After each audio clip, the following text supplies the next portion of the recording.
There's many who talk of freedom, and we have some, it's true. But if you think it's fairly shared around, then you don't have a clue, no, you just don't have a clue. Freedom, oh freedom, while men are bought and sold. You're free if you've plenty money, boys, for freedom is like gold, freedom is like gold. She's young and she's a mother, her man is out on the town. Her life reads like a lousy book, but she can't put it down, no, she just can't put it down.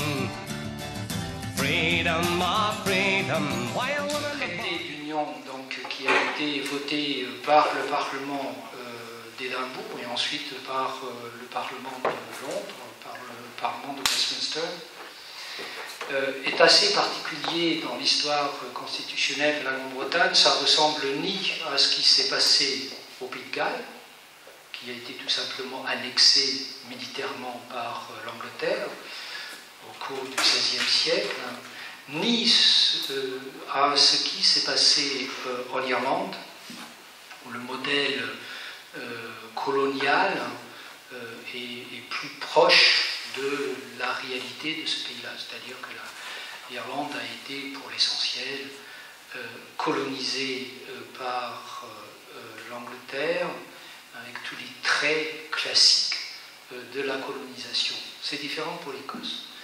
L'Écosse, malgré ce que peut raconter certains historiens nationalistes, l'Écosse n'a pas été colonisée. Le Parlement écossais a voté en conscience un traité d'union qui mettait fin à la souveraineté politique de l'Écosse en 1707, essentiellement pour des raisons économiques. Est-ce que cette décision représentait la volonté du peuple écossais? On n'en sait rien. On n'en sait rien puisque le Parlement écossais en 1707 n'était pas représentatif du peuple écossais.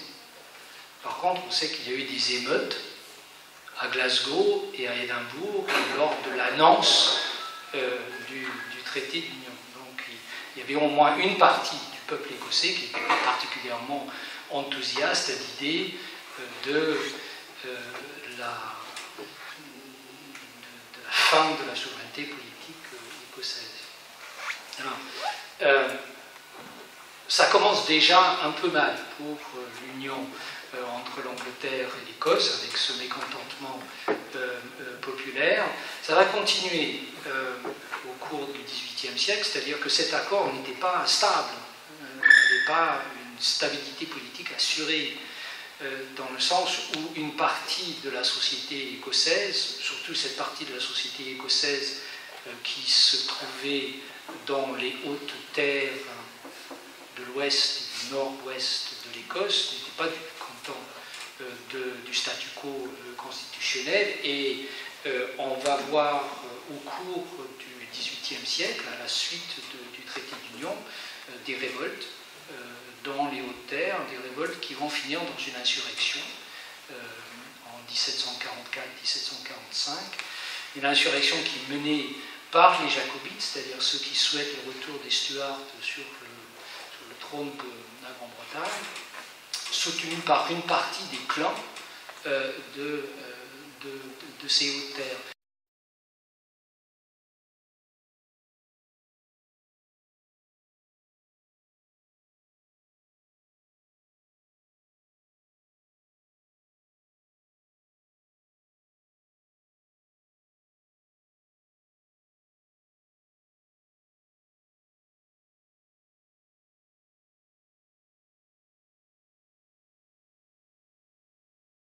La révolte de 1945 est une révolte aussi des catholiques des Hautes-Terres par rapport à ce qu'ils perçoivent à juste titre comme étant de plus en plus un État protestant qui se met en place. Maintenant, si vous voulez que je vous dise ce que je pense du Bonnie Prince Charlie, du prince Charles Stuart qui est venu se faire soutenir par les clans, je pense que cette aventure a été une catastrophe pour les Hautes-Terres. Il faut simplement se rappeler que les membres des armées, de l'armée des clans, ceux qui ont subi la défaite de 1945, ne comprenaient pas ce que disait le prince Charles Stuart lorsqu'il s'adressait à eux, parce que Bonnie Prince Charlie ne parlait pas gaélique. Donc, de ce point de vue-là, j'ai aucune sympathie pour la cause dite jacobite. Je ne fais pas partie de ces Écossais lorsqu'ils boivent un verre de vin, qui passent leurs doigts d'un côté du verre à l'autre pour saluer le roi en exil de l'autre côté de l'eau, c'est-à-dire de l'autre côté en France. Ça nous donne déjà une première idée de cette société écossaise du XVIIIe siècle qui n'est pas une société, mais deux sociétés. Des hautes terres qui sont plutôt tribales, qui parlent la langue gaélique, et où la religion catholique est très présente. Les basses terres, Édimbourg, Glasgow, qui sont déjà en voie d'industrialisation, qui parlent la langue écossaise ou la langue anglaise, ou les deux, et surtout qui sont protestantes. Donc une première fracture qui va perdurer dans la société écossaise, même si le poids des hautes terres va se réduire peu à peu par une véritable politique de persécution de la culture clanique, qui est mise en œuvre et soutenue à la fois par le gouvernement de Londres et par une partie des politiques écossais des basses-terres.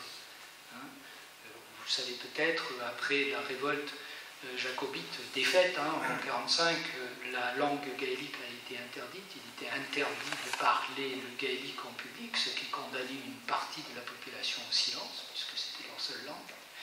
Il était interdit, c'est devenu maintenant un peu kitsch de porter le kilt, mais en 1945, ce n'était pas du tout kitsch, puisque le port du plaïd a été interdit par le gouvernement anglais à la suite de la révolte jacobite. Donc, vous avez une politique d'oppression de la culture des hautes terres qui va laisser des traces. Et une des traces les plus visibles, peut-être, de façon un peu ironique de le dire, une des traces les plus visibles de la politique de répression contre les hautes terres, c'est que les hautes terres ont été vidées de leur population entre 1750 et 1850, politique qui a conduit à l'expropriation de la majorité de la population, 9/10 de la population des Hautes-Terres a choisi ou été forcé sur le chemin de l'exil, soit vers le sud, soit vers le Canada, soit vers les États-Unis, pendant cette période-là. Donc l'Écosse a d'abord cette histoire qu'il va falloir à un moment donné régler. L'histoire d'une société qui est fortement fracturée entre, on pourrait dire, le nord et le sud. Ce n'est pas tout à fait ça, entre les hautes terres et les basses terres. Mais paradoxalement, lorsqu'on regarde l'histoire de la Grande-Bretagne, c'est aussi pendant cette période de troubles et de résistance dans les hautes terres à la nouvelle donne constitutionnelle, c'est-à-dire l'Union britannique, c'est pendant cette période-là, comme une des grandes historiennes de la Grande-Bretagne, Linda Colley, l'a bien démontré, c'est pendant ces périodes-là qu'on va forger aussi l'identité britannique. L'identité britannique qui va faire que des Gallois, les Anglais, les Écossais vont se retrouver dans une identité commune. Je mets de côté les Irlandais. Les Irlandais, ça a toujours été plus problématique. Mais les Gallois, les Écossais et les Anglais vont se retrouver peu à peu autour d'une identité nouvelle, une identité britannique, qui est essentiellement déterminée par leur religion commune, par le protestantisme. Être protestant, c'est être britannique c'est être protestant.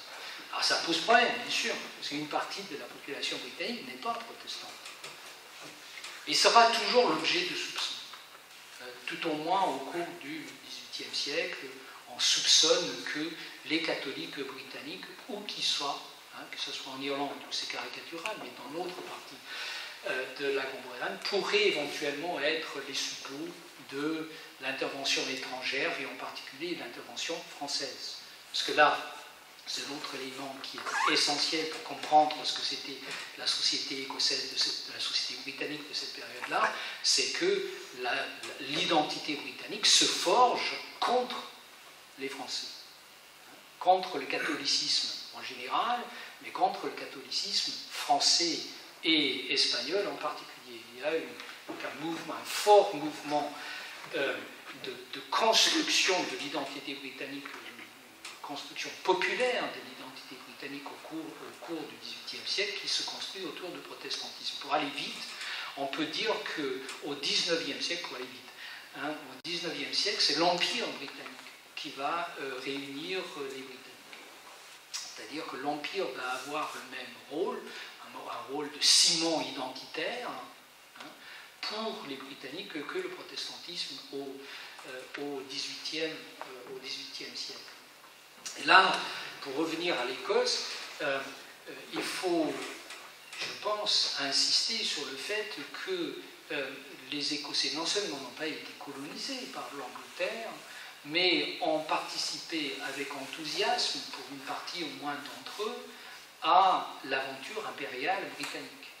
Les Écossais sont systématiquement surreprésentés dans l'administration coloniale, dans l'armée coloniale et dans l'évangélisation des colonies.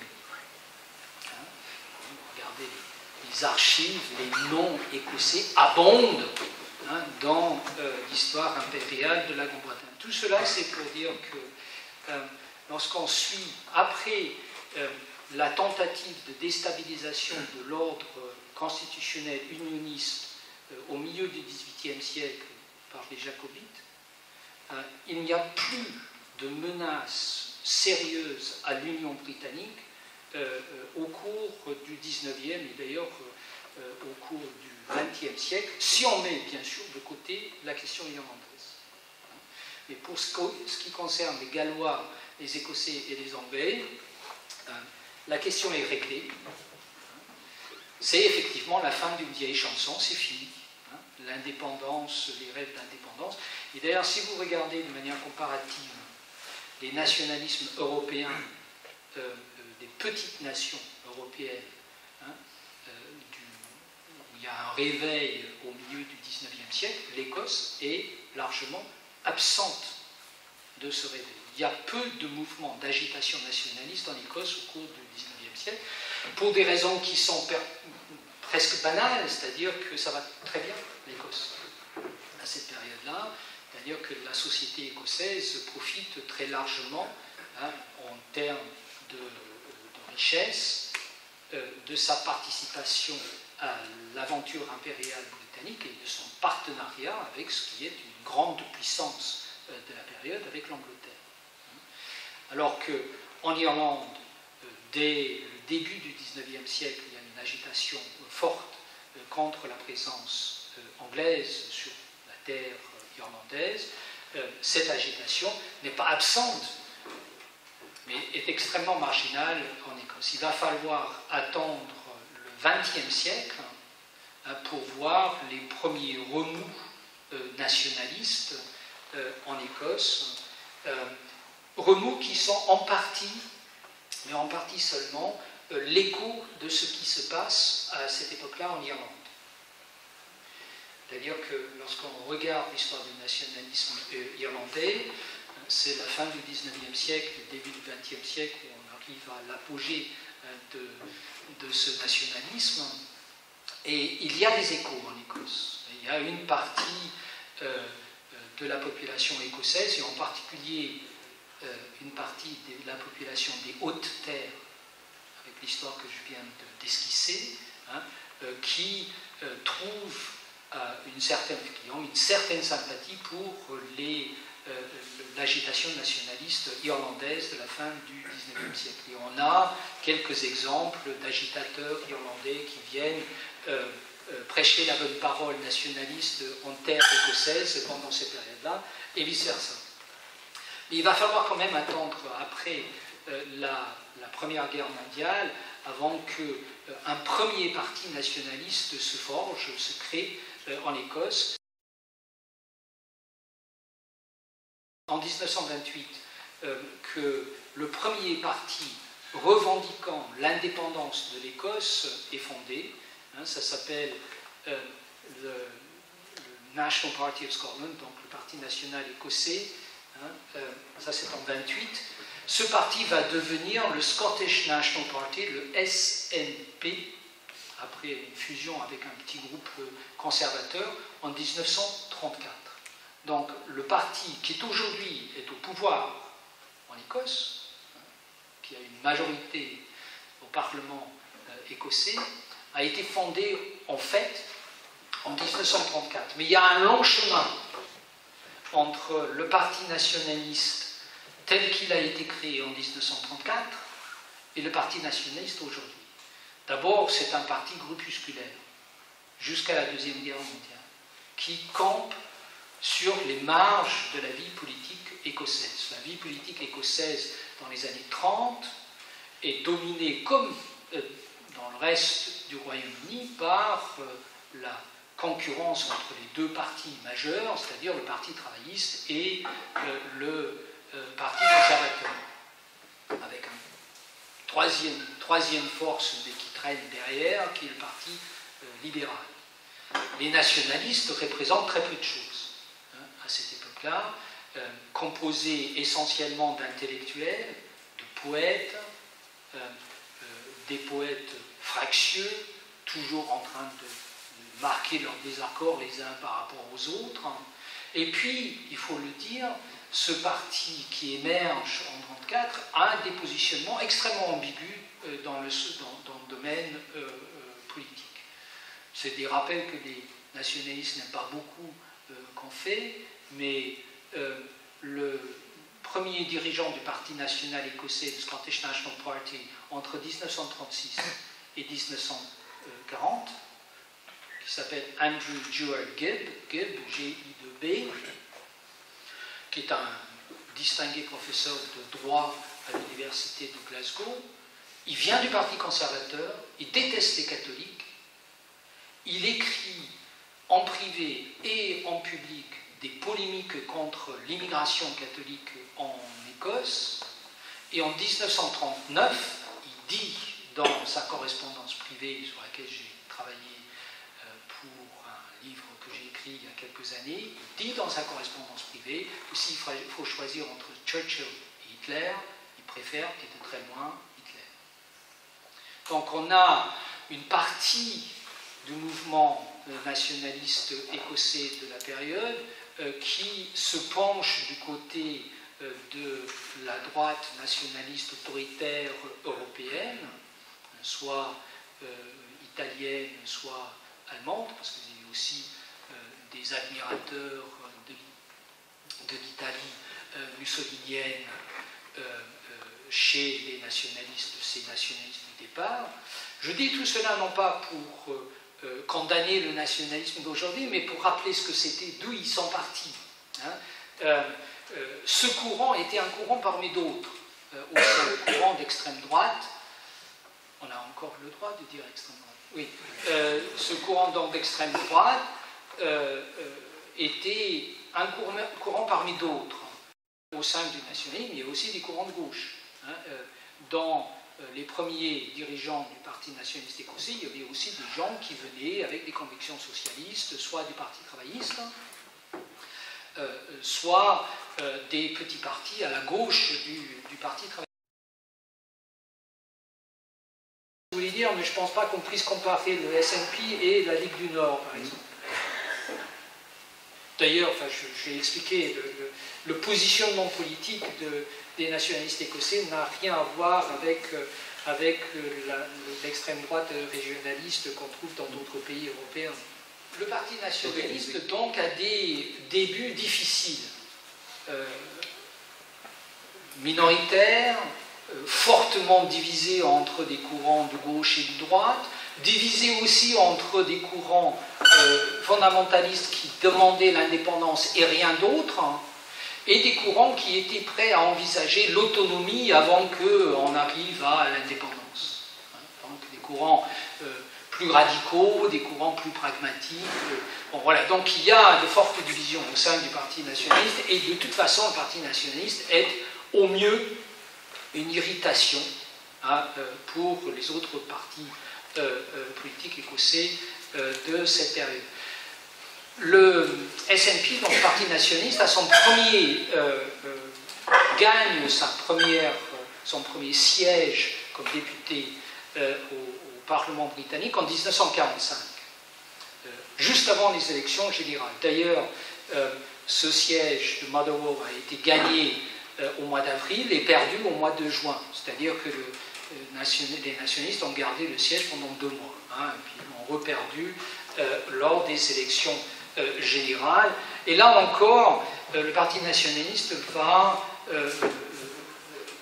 subir une longue traversée du désert politique après 1945. Essentiellement, je pense, pour aller encore plus vite, on regardera après, je répondrai aux questions, mais pour aller vite, on pourrait dire que le Parti nationaliste écossais est en quelque sorte victime du consensus politique d'après-guerre en Grande-Bretagne, dans le sens où on a la mise en place, après 1945, d'un État central, un État interventionniste en Grande-Bretagne, qui fournit un progrès, on peut en discuter pour mon point de vue réel, à la population, en mettant en place le service national de santé, en assurant un service public d'enseignement digne de ce nom, en nationalisant une partie du secteur productif, en développant une politique régionale qui mettait l'accent sur la nécessaire implantation industrielle dans les régions de la Grande-Bretagne, ce qui va bénéficier directement à l'Écosse dans les années 40, 50 et 60. Donc pendant cette période-là, ça ne marchait pas bien que de défendre l'idée d'une séparation de l'Écosse de l'État central britannique. C'est l'État central britannique qui fournissait le service national de santé, qui garantissait la gratuité de l'enseignement, etc., etc. Donc il y avait la période de consensus social-démocrate de cette période-là est une période difficile pour les nationalistes. Il est difficile de défendre l'idée d'une rupture avec le reste de la Grande-Bretagne pendant les années de relative prospérité des années 40, des années 50, des années 60. Et effectivement, il y a une conjonction entre la crise britannique et le début des difficultés économiques et sociales qui émergent à la fin des années 60, donc le retour du chômage de masse, entre autres, et le début d'un long processus de désindustrialisation qui va ruiner les industries, en particulier les industries de la périphérie britannique et donc de l'Écosse. Il va falloir donc attendre la crise des années 60 pour que, cette fois-ci, le nationalisme écossais émerge avec plus de force. Mais c'est un nationalisme écossais qui a fait aussi sa propre transformation. On est loin maintenant des excentricités et des ambiguïtés des années 30. Le parti nationaliste qui émerge dans les années 60 est un parti qui revendique l'héritage social-démocrate en Grande-Bretagne, qui se définit comme un parti nationaliste, certes, mais qui épouse un nationalisme civique qui n'a rien à voir avec la xénophobie des années 30. Donc c'est un nationalisme, un parti nationaliste qui va contester l'espace social-démocrate au parti travailliste.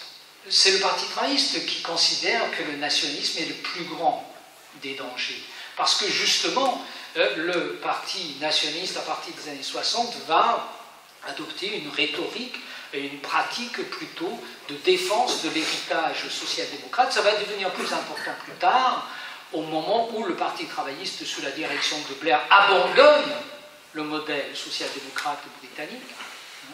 Et là, le parti nationaliste va se revendiquer comme étant un parti à la gauche du parti travailliste.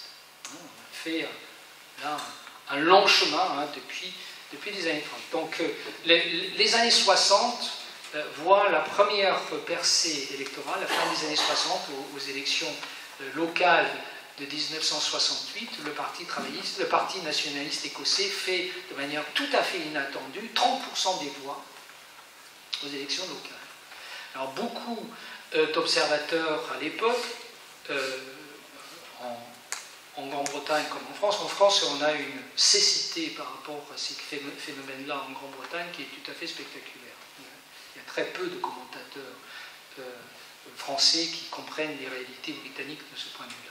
Mais beaucoup ont pensé que c'était un feu de paille, que le nationalisme, que ça partirait avec la fin du mécontentement populaire par rapport au chômage, etc. C'était méconnaître l'évolution de la politique britannique. Ce qu'on va voir au contraire, c'est que ces premières victoires aux élections locales de 1968 vont être confirmées et amplifiées lors des élections législatives de 1974.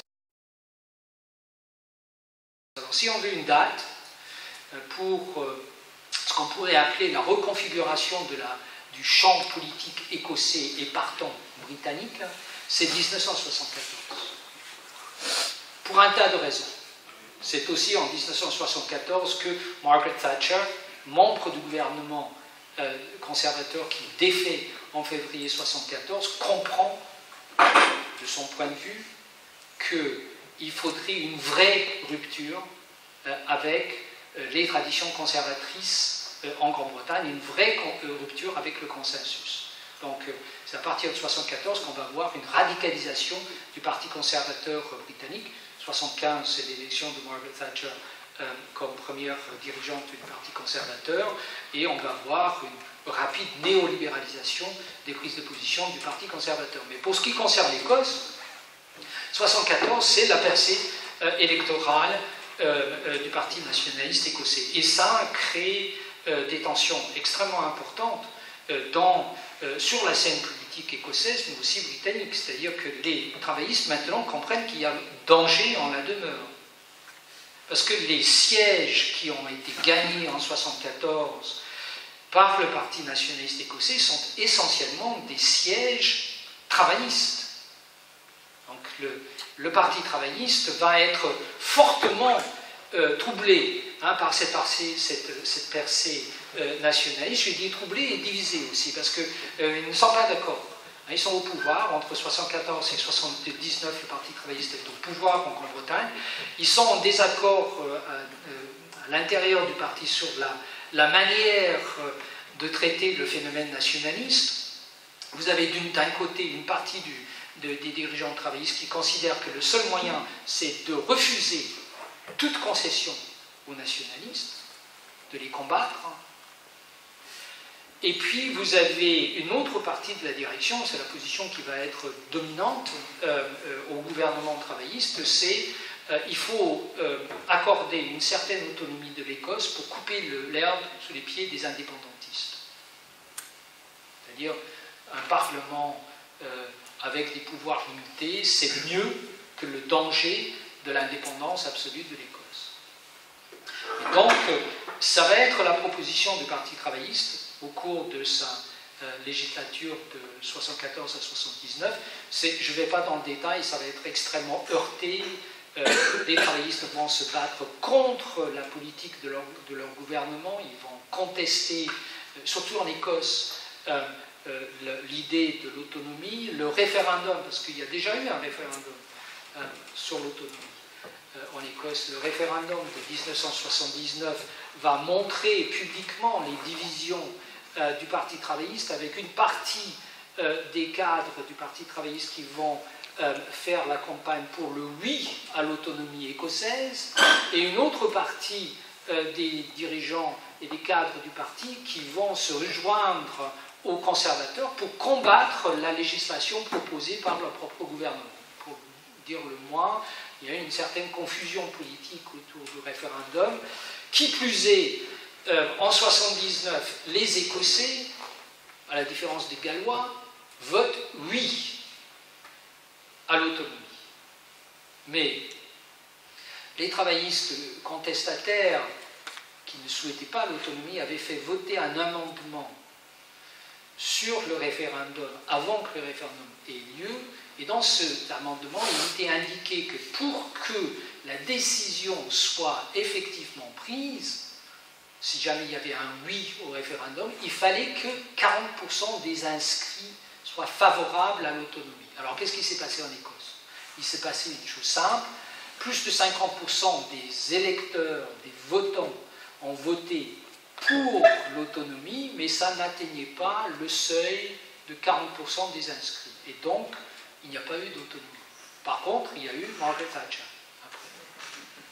Puisque 79, c'est l'année de l'élection de Margaret Thatcher. D'ailleurs, c'est un reproche que les travaillistes font au Parti national écossais, puisque le gouvernement travailliste de Callaghan est tombé après un vote de confiance où le Parti national écossais a voté avec les conservateurs contre le gouvernement travailliste, ce qui a fait tomber le gouvernement travailliste. Et donc, pendant longtemps après, les militants travaillistes, en s'adressant à leurs collègues nationalistes, disaient que si on avait Thatcher en Grande-Bretagne, c'était à cause du Parti national écossais. C'est dire l'amour qui lie les deux partis, travaillistes et nationalistes en Écosse. Il y a un contentieux historique extrêmement lourd entre ces deux partis. 79, donc si on veut une deuxième date, c'est évident, c'est une date clé dans l'histoire à la fois de la Grande-Bretagne et de l'Écosse. Lorsque Margaret Thatcher est partie de 10 Downing Street, le Parti conservateur écossais avait été ruiné électoralement. C'est très intéressant parce que il y a là une indication forte de l'évolution divergente des deux composantes de la Grande-Bretagne, de l'Angleterre et de l'Écosse. Autant Margaret Thatcher est restée populaire en Angleterre, on ne comprend pas toujours pourquoi, mais elle est restée extrêmement populaire en Grande-Bretagne, en Angleterre, elle a maintenu le même pourcentage, à quelques détails près, des voix aux élections de 79, de 83 et de 87 en Angleterre. Par contre, le Parti conservateur a connu un déclin spectaculaire en Écosse. C'est-à-dire que le thatcherisme a été considéré par les Écossais comme une idéologie étrangère imposée de l'extérieur par un gouvernement qui n'avait pas de mandat en Écosse. Et c'est cela qui va créer les conditions de l'émergence, ou plutôt de la consolidation de l'influence nationaliste en Écosse. On ne peut pas sous-estimer la brutalité de la période thatchérienne. Je pense que c'est en tenant compte de la brutalité de cette politique économique et sociale qui a été introduite par Thatcher qu'on comprend la rapidité avec laquelle l'opinion publique écossaise s'est retournée. Les nationalistes, les dirigeants nationalistes ont l'habitude de dire avec ironie que Margaret Thatcher était la mère de l'indépendance de l'Écosse, mais c'est un peu vrai. C'est-à-dire que c'est Thatcher, c'est la brutalité de la politique néolibérale qui a été introduite par Thatcher, qui a converti très rapidement une partie de la population écossaise à la nécessité d'une rupture politique avec l'Angleterre. Parce qu'elle représentait aussi pour les Écossais presque la quintessence de l'arrogance anglaise. C'est une période paradoxale pour les nationalistes. Ils ont, comme je viens de l'indiquer, ils ont une grande victoire aux élections de 1974, mais pendant les années de Thatcher, les nationalistes vont avoir des résultats plutôt médiocres aux élections. Mais c'est là où il faudrait introduire peut-être une deuxième idée, qui est qu'il ne faut pas réduire en Écosse le nationalisme au parti nationaliste. Et les années 80, justement, indiquent qu'une partie de la population, une partie donc de l'électorat écossais, se convertit à l'idée nationale ou nationaliste pendant la période thatchérienne, mais ne se porte pas nécessairement sur le parti nationaliste.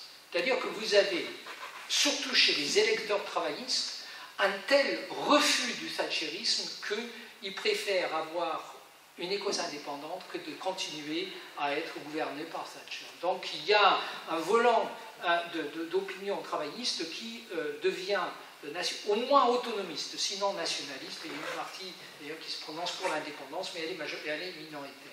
Donc Thatcher crée un double phénomène en Écosse. À la fois, elle suicide son propre parti, le Parti conservateur, et elle prépare les conditions d'une consolidation du nationalisme bien au-delà des rangs du Parti national.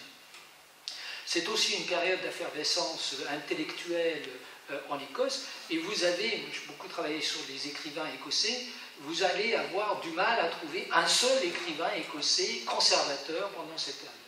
Il y en a un, mais bon. La grande masse des intellectuels écossais aussi se convertit à une idée d'une Écosse autonome ou indépendante. Et peut-être dernier élément important pour cette période-là, le Parti travailliste devient plus uni autour de l'idée de l'autonomie écossaise.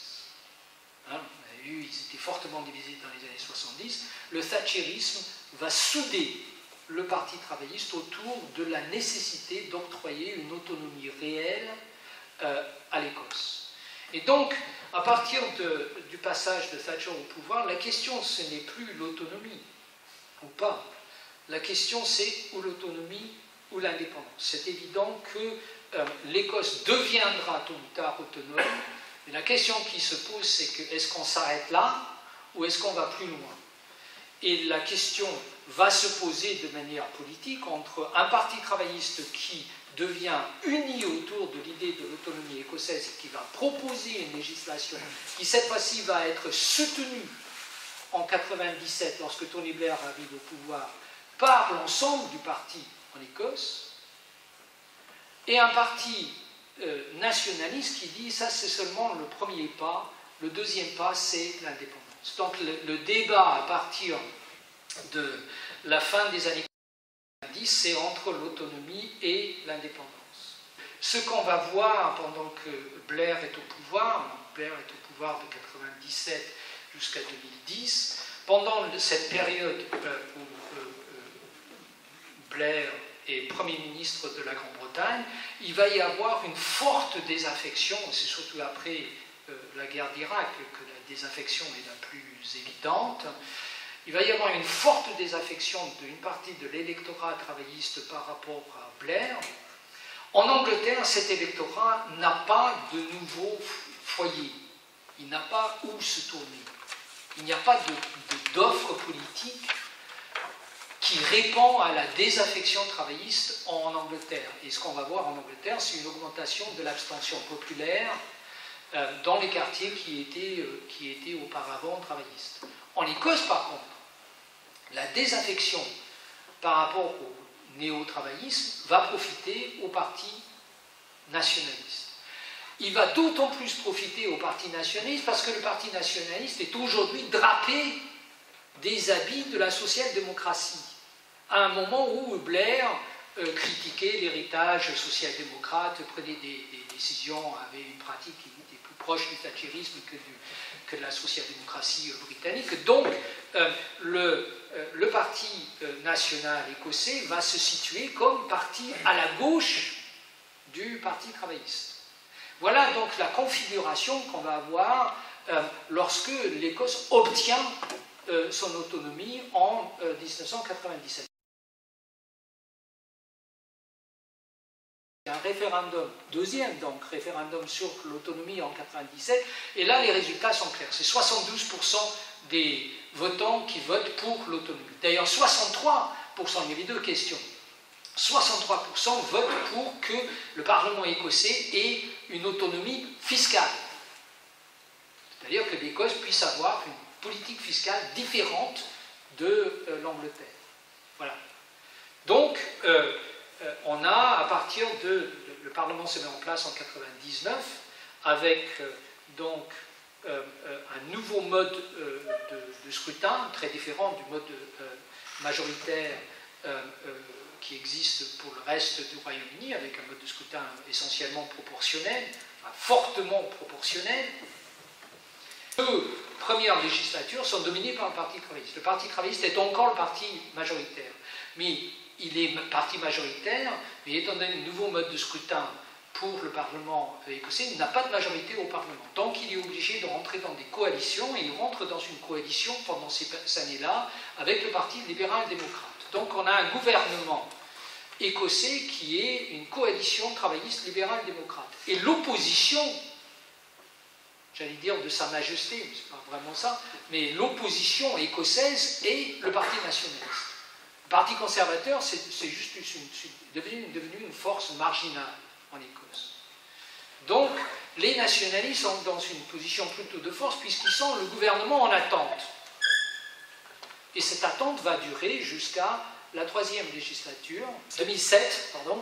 En 2007, le Parti nationaliste gagne les élections, mais avec une majorité qui n'est pas suffisante pour former un gouvernement majoritaire. Ils ont 47 sièges sur 129, alors que les travaillistes ont 46 sièges. C'est une victoire étroite des nationalistes. Les nationalistes vont former un gouvernement minoritaire en 2007, avec le soutien de quelques petits partis au sein du Parlement, et en particulier le soutien des Verts, conjoncturel, et le soutien aussi conjoncturel de temps en temps d'un petit parti qui s'appelle le Parti socialiste écossais, qui est un parti de gauche radicale.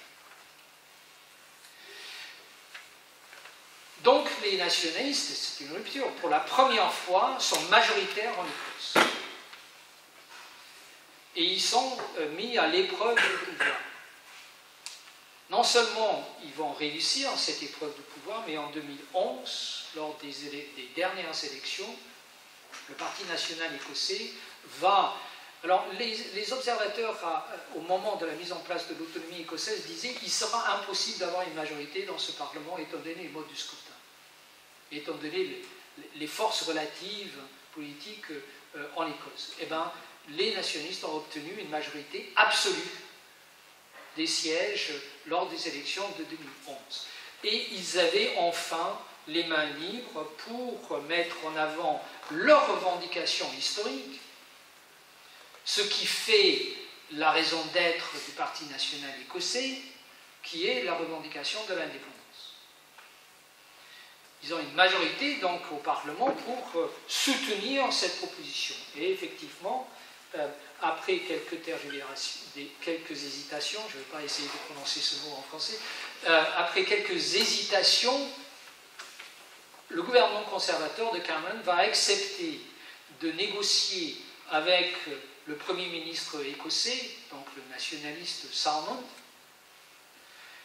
et lors de ce qui s'est appelé dans la presse l'accord d'Édimbourg de l'année dernière, d'octobre dernier, on a mis en place, donc, on s'est mis d'accord sur les conditions du référendum sur l'indépendance de l'Écosse. Ce référendum donc aura lieu en septembre 2014. Seront votants tous ceux et toutes celles qui sont inscrits sur les listes électorales écossaises, avec un ajout important, à savoir que l'âge de vote pour ce scrutin-là sera baissé à 16 ans. Donc, tous ceux qui ont 16 ans ou plus et qui sont sur les listes électorales pourront voter. Alors, je dis pourquoi je dis sur les listes électorales, parce que ça veut dire que les 735 000 Écossais qui habitent en Angleterre, c'est-à-dire les Écossais nés en Écosse mais qui habitent en Angleterre, ne voteront pas au moment du référendum. Par contre, les 325 000 Anglais qui habitent en Écosse voteront au référendum. C'est important.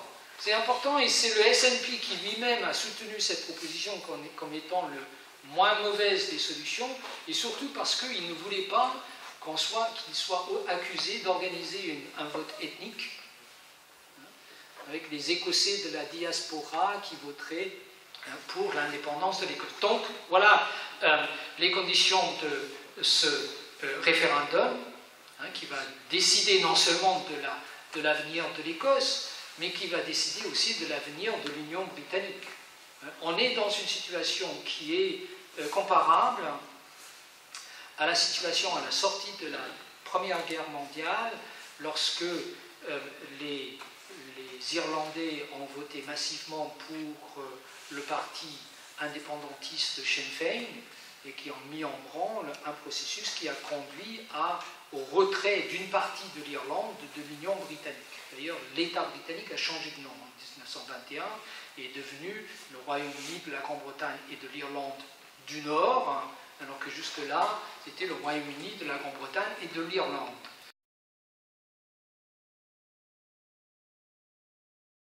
La pratique nationaliste depuis qu'ils sont au pouvoir, donc depuis 2007, lorsque les nationalistes sont arrivés au pouvoir minoritaire en 2007, le gouvernement précédent, qui était dominé par le Parti travailliste, allié avec les libéraux-démocrates, avait décidé de mettre en place un programme de privatisation des prisons écossaises.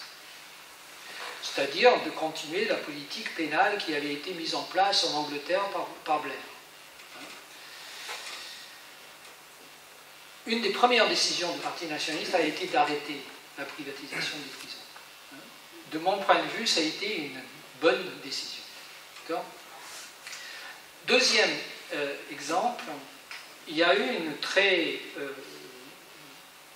un débat très animé en Grande-Bretagne sur l'augmentation des droits d'inscription à l'université. Cette augmentation essentielle, a été introduite au début par Blair lorsqu'il est arrivé au pouvoir en 1997. C'est-à-dire il a fait ce que Thatcher n'a pas osé faire. En augmentant de manière substantielle, c'est lui qui a déclenché le processus, qui n'a jamais arrêté d'ailleurs. Les inscriptions, j'ai vu maintenant qu'il y a le président de l'université d'Oxford qui dit qu'il faut enlever tout plafond aux frais d'inscription et que les universités doivent être libres de mettre les frais d'inscription comme ils entendent pour attirer les meilleurs étudiants, surtout les plus riches. Voilà. Sur cette question-là aussi, le Parti national écossais a pris une position contraire au positionnement néo-travailliste et conservateur et a maintenu la gratuité, entre guillemets, parce qu'il faut payer quand même le logement, etc., mais la gratuité des études supérieures en Écosse. Alors, avec quelques contraintes, à savoir que cette gratuité est réelle pour les étudiants écossais, mais non pas pour les étudiants anglais. C'est réel aussi pour les étudiants européens, mais pas pour les étudiants anglais. Alors, l'argument qui vaut ce qui vaut, c'est que si on avait introduit la gratuité pour les étudiants venant de l'Angleterre, il y aurait eu un afflux d'étudiants anglais sur les universités écossaises, puisque les universités anglaises sont payantes. Mais dans les deux cas, privatisation des prisons et maintien de ce qui est un des éléments essentiels de l'État social britannique, à savoir la gratuité des études, les nationalistes ont un meilleur record, un meilleur bilan que le Parti travailliste récent. Voilà. Ceci étant dit, lorsque vous regardez de près le programme économique du Parti national écossais, c'est-à-dire ce qu'il voudrait faire s'il avait la possibilité de le faire, parce que, par exemple, il n'y a pas d'autonomie dans le domaine économique. Il n'y a pas d'autonomie dans le domaine énergétique. Lorsqu'on regarde ce qu'il voudrait faire dans le domaine de la fiscalité des entreprises, par exemple, vous découvrez qu'il considère que c'est l'Irlande qui était le modèle. Et donc qu'il faut réduire de manière massive la fiscalité qui pèse sur les entreprises, et surtout sur les entreprises étrangères qui veulent s'installer en Grande-Bretagne. En Irlande, on appelait ça, enfin moi j'appelais ça le dumping fiscal. Et ben, le Parti national écossais voudrait pratiquer une politique de dumping fiscal pour les entreprises étrangères voulant s'installer en Écosse. La politique économique telle qu'elle est présentée par le Parti nationaliste est plutôt une politique d'inspiration néolibérale.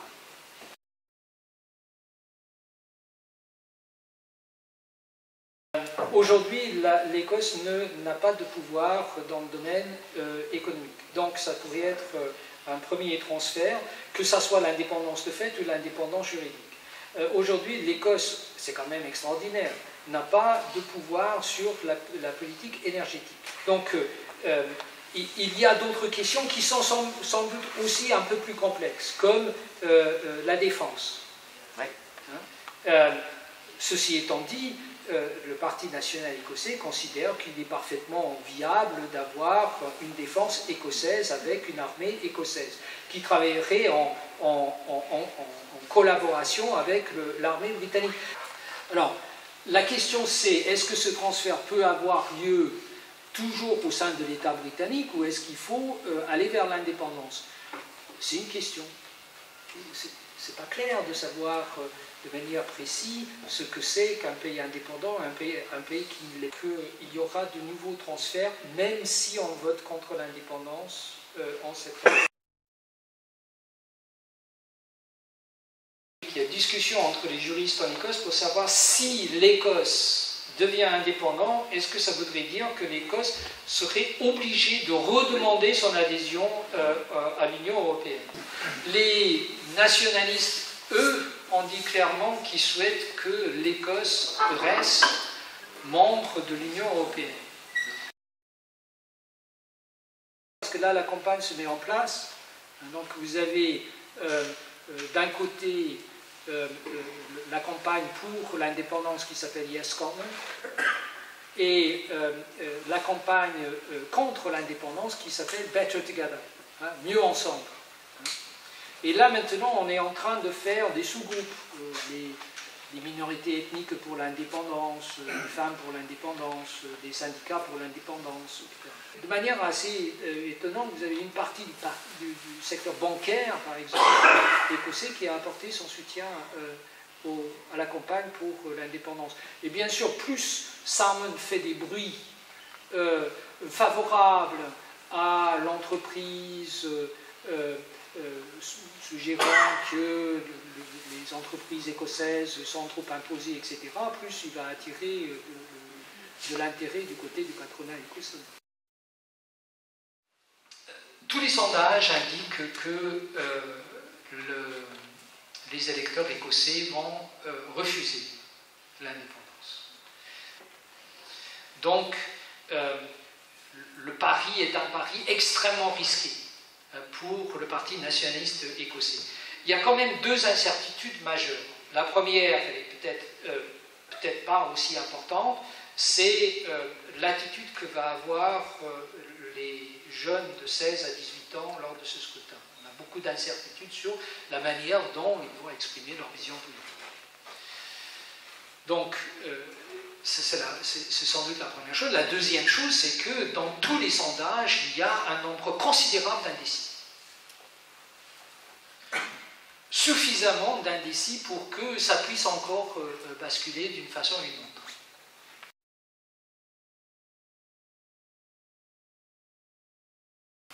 Les médias en Écosse sont massivement en faveur du maintien de l'union avec l'Angleterre. C'est le cas du Glasgow Herald, c'est le cas de Scotsman, c'est-à-dire c'est le cas des gros, des poids lourds des médias écossaises. Donc, oui, il y a, si on regarde, il y a très peu de médias écossais en dehors de l'Internet, hein, mais en dehors de l'Internet, il y a très peu de médias qui font campagne pour l'indépendance. Mais Salmond, le Premier ministre écossais, a relativisé tout cela dans un discours qu'il a fait hier ou avant-hier, où il disait que s'il fallait avoir le soutien des médias écossais pour gagner une élection, lui ne serait jamais devenu Premier ministre. Alors pourquoi les nationalistes prennent ce risque de référendum sur l'indépendance? Je pense que la réponse est relativement simple. C'est une situation gagnant-gagnant pour les nationalistes. D'ailleurs, les nationalistes auraient préféré, dans les négociations avec Cameron, Salmond est parti avec l'idée qu'il ne fallait pas une mais deux questions. ou plutôt il fallait des questions à choix multiples. Est-ce que vous êtes pour le maintien du statu quo? Est-ce constitutionnel, c'est-à-dire un gouvernement écossais avec les mêmes pouvoirs qu'aujourd'hui? Est-ce que vous êtes pour l'indépendance? Est-ce que vous êtes pour un gouvernement écossais avec des pouvoirs étendus? Alors, Cameron a bien vu le piège et donc a refusé les questions à choix multiples. Ceci étant dit, c'est là la vraie question. C'est-à-dire qu'aujourd'hui, on sait qu'une majorité importante des Écossais souhaitent que leur Parlement ait plus de pouvoir. Et donc, ce qui va se poser dans les années qui viennent, même si les Écossais disent non, comme c'est vraisemblable lors du référendum sur l'indépendance, que la question qui se pose aujourd'hui en Écosse, c'est la question entre l'indépendance juridique et l'indépendance de fait. Et ce qui se dessine aujourd'hui pour l'Écosse, c'est que s'il n'y a pas d'indépendance juridique, c'est-à-dire si les Écossais ne votent pas cette fois-ci pour l'indépendance, le gouvernement britannique va se trouver de toute façon contraint par la pression politique en Écosse, à accorder de plus en plus de pouvoir au gouvernement écossais, et en accordant de plus en plus de pouvoir au gouvernement écossais, va mettre ce gouvernement dans une situation d'indépendance de fait.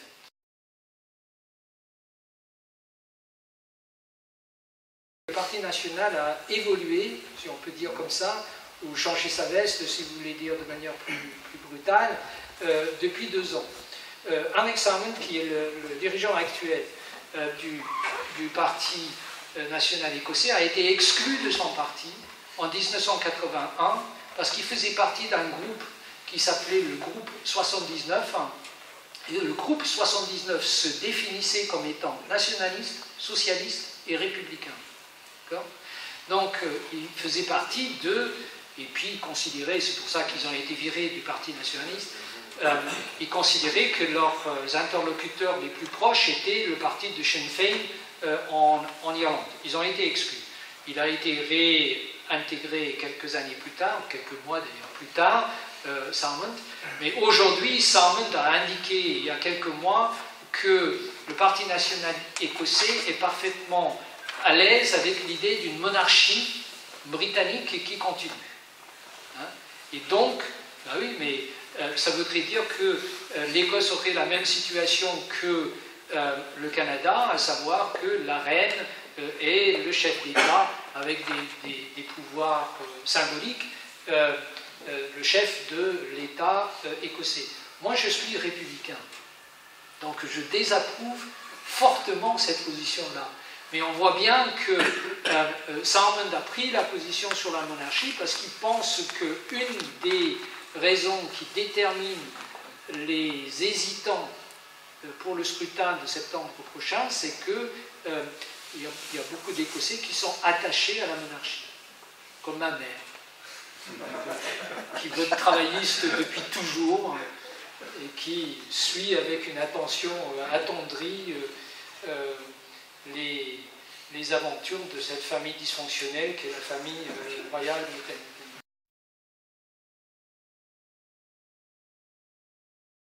Que c'est toujours les dominants qui ont du mal à comprendre pourquoi les dominés veulent être indépendants. Pourquoi, c'est pas important, on peut vivre sans, etc. Ça, c'est le point de vue archétypique du français ou du britannique qui considère qu'il faut maintenir les choses en l'état. Bon, il s'avère que vous avez comme l'Écosse est loin d'être le seul, mais vous avez des pays où les gens considèrent que c'est pas mal s'ils peuvent eux-mêmes prendre des décisions concernant leur territoire national. Si demain l'État britannique est affaibli par l'indépendance de l'Écosse, moi je dormirai sur mes 2 oreilles. Ça ne m'inquiéterait pas. C'est pour ça que, vous voyez, il y a un autre versant de l'histoire de balkanisation. C'est qu'il n'y a pas de raison non plus de voler à la défense de ces États hétéroclites qui ont été construits autour de l'aventure impériale.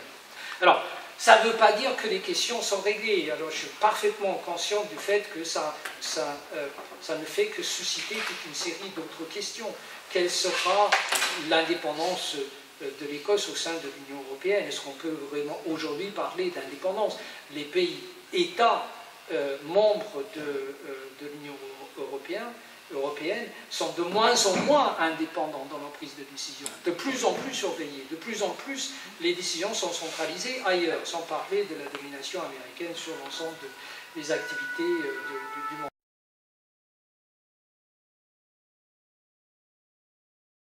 Jusqu'aux années 70, même les années 80, on pouvait se dire britannique et écossais. Il y avait ce que les historiens appelaient une identité duale en Écosse. Aujourd'hui, on pose la question depuis une quinzaine d'années maintenant dans des enquêtes régulières. Aujourd'hui, vous avez une minorité seulement d'Écossais qui disent qu'ils sont britanniques. C'est dans les minorités ethniques où le pourcentage est le plus élevé de ceux qui se reconnaissent comme Écossais et non britanniques. C'est-à-dire un Pakistanais de Glasgow préfère être considéré comme un Écossais que comme un Britannique. Si vous connaissez un peu l'histoire du sous-continent indien, vous comprendrez pourquoi. Mais voilà.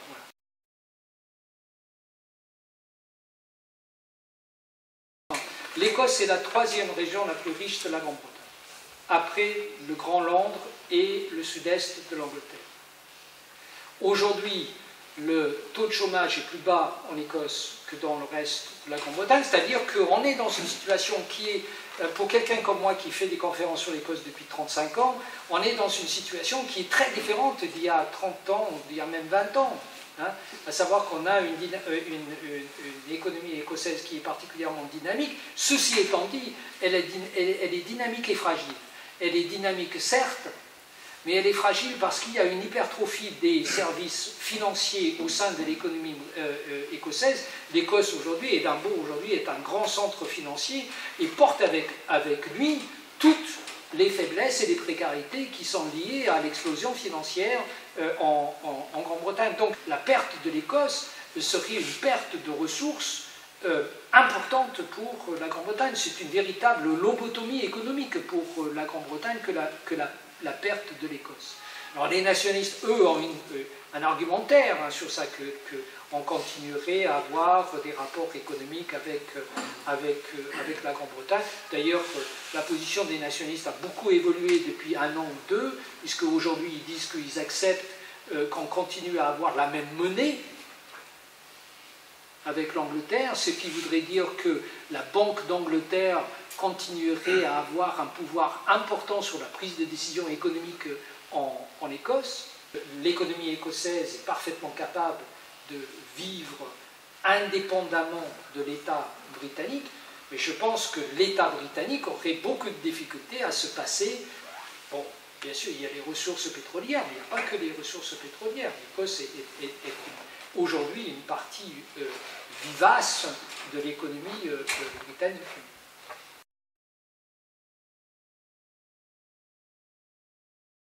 On a des exemples de création d'institutions qui semblaient être solides et avoir un avenir rayonnant devant eux et qui ont été terminées par l'État britannique.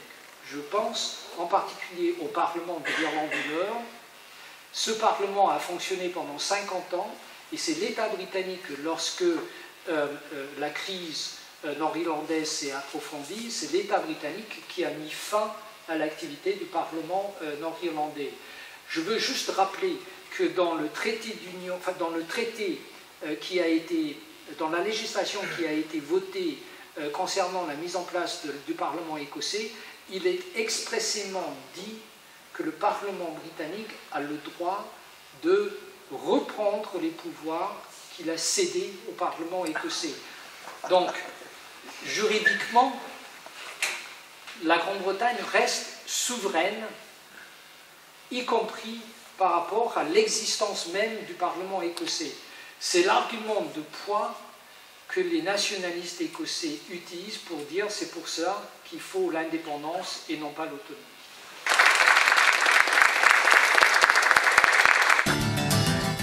freedom, why a man of bought and sold. You're free if you've plenty money, boys, for freedom is like gold, freedom is like gold. Freedom, why a man of bought and sold.